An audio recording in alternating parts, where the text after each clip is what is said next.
For the latest in strategic affairs, subscribe to our YouTube channel. Click the bell icon for updates. Hello and welcome to Strat News Global. The whole of this week, India's National Security Advisor, Ajit Doval, and a high-level scientific and technological team had a round of discussions with White House officials and US National Security Advisor Jake Sullivan. What does this mean for a strategic cooperation agreement between the United States and India? And where does it take these two countries as far as future technologies is concerned? Is the topic of this week's Simply Nitin. I'm Nitin Gokhale.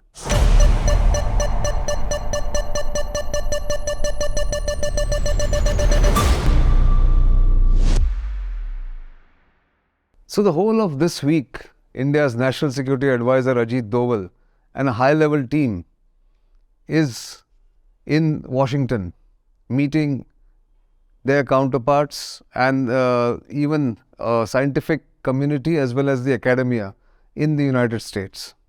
Their objective to take India's strategic partnership in technology and innovation to the next level.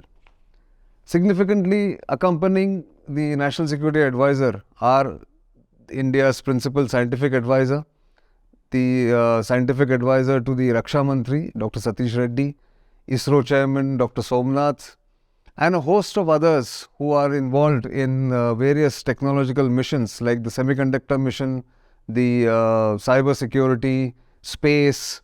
All of these officials are part of Mr. Doval's high-level delegation. This follows understanding between the United States and India as part of the Quad to take the initiative on the critical and emerging technologies between the Quad partners to the next level. Why is this? All of these countries, the Quad members, want to make sure that China does not go well ahead of them in terms of leveraging and innovating some of the new technologies that are being developed across the world, be it in quantum computing or in space or in cyber or using semiconductor products for innovative use. And therefore, at the White House, when the NSA met his counterpart Jake Sullivan, it was decided that the two countries, India and United States, will work on 4 or 5 different verticals simultaneously. And they are basically the opportunities that they are looking for cooperation in these various fields. So one is strengthening the innovation ecosystem by leveraging startups on both sides of the divide. Signing new implementation agreement for a research agency was one discussion and a decision. Establishing very significantly a joint Indo-US quantum coordination mechanism. Quantum technology or quantum computing is going to be the future, is what everyone agrees.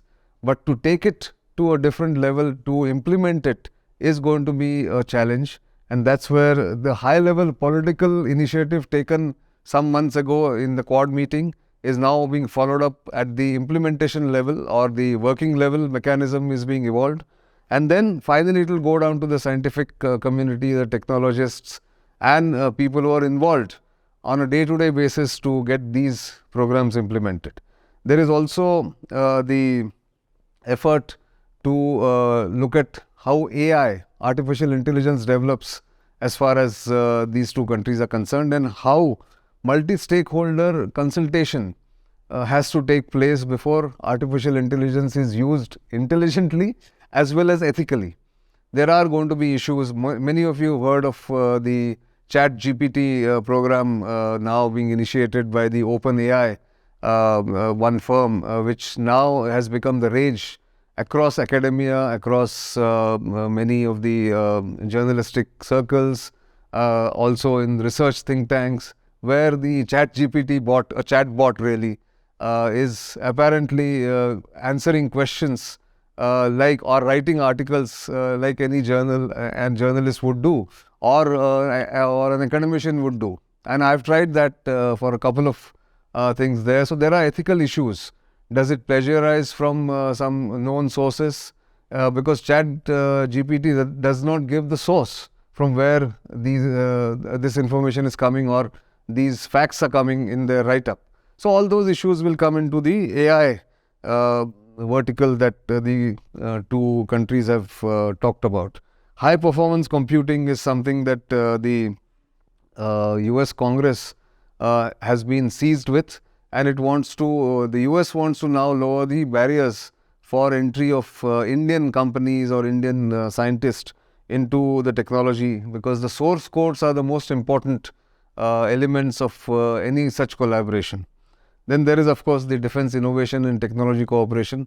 Although I must say a word of caution here, that India's relationship with the United States on the defense side has been talked about in terms of joint exercises, intelligence sharing, also best practices sharing, people coming and doing training to India and Indians going to US and doing training. But joint production or co-production and co-development of platforms and weapons hasn't really gone too far. Under Ash Carter, who was the Defense Secretary of the US, and Manohar Parrikar on the Indian side, there was a big initiative called the DTTI, which did not go too far. No product has still been developed or manufactured under that initiative. So therefore, it remains to be seen how this new bilateral defense industrial cooperation roadmap to accelerate technological cooperation between both countries takes shape. Does it really get implemented as fast as both countries want? That remains to be seen, because it involves exploring a joint project or a joint venture to build jet engines for Indian fighter jets, and to be done in India. So General Electrical, which has its engine called GE414, is ready and willing to give technology to India. But the permission has to come from the US administration. So in this press release from the White House, or in the fact sheet, the United States has received an application from General Electric to jointly produce jet engines that could power jet aircraft operated and produced by India indigenously. But they still haven't given the permission. The US commits to an expeditious review of this application, is what the fact sheet says. So it remains to be seen where this will go, because this is one of the contentious points, that if GE does not give the entire IP to the Indian joint venture or the Indian party or Indian industrial house, then it is tantamount to having only licensed production, like it used to happen with the Russians. So which is not something that India is looking for. And there are competitors. There is the French offer for Safran engine to be manufactured in India with full TOT and IP given to an Indian venture, so that that can be used for the advanced medium combat aircraft that India is planning to build in the coming decade. So all those things are there. But most importantly, I think, in my view, in this entire discussion which happened there, the ISR capability of the Indian military will get enhanced by technology from the United States, and both countries in that high-level meeting have agreed that they will enhance long-term research and development cooperation to identify maritime security and intelligence, surveillance, reconnaissance operational cases, which I think is hugely important for India's Indian Ocean region ambitions and the way India perceives itself as the guardian of the Indian Ocean region. I think that's something which one must watch closely, how this develops.